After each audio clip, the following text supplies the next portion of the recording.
The chamber of the Galactic Council pulsed with ambient blue light as dozens of species, slithering, floating, or armored in exosuits convened around the central podium. The tension was thick. The newest species to join the stars, humans, had ignored not one, not two, but four of the Council's directives. High Chancellor Variel of the Threx Dominion raised a tendril.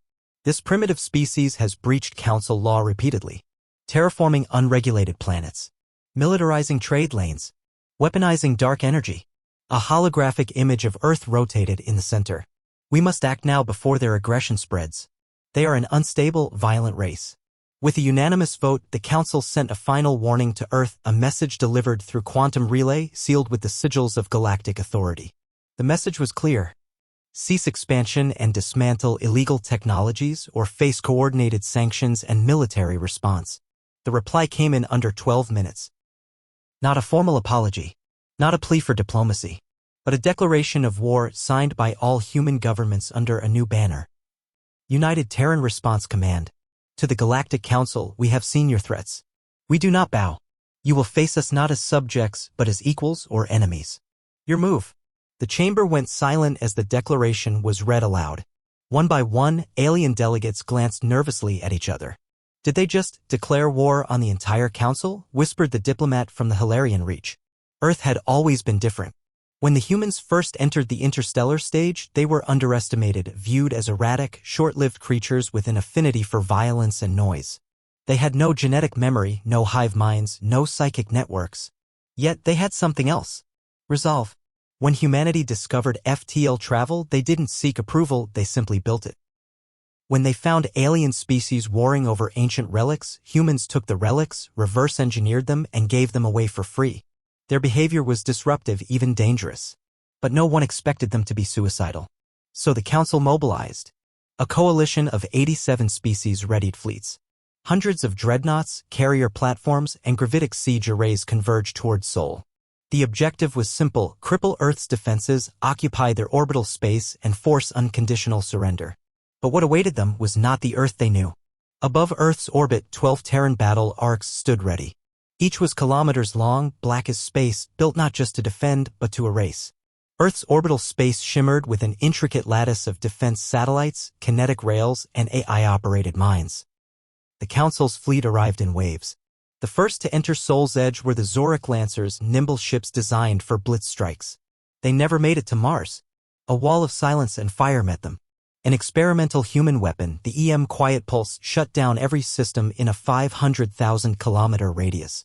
The Zorik ships drifted dead before being atomized by mass drivers hidden in the asteroid belt. Fleet after fleet fell. The humans didn't just fight.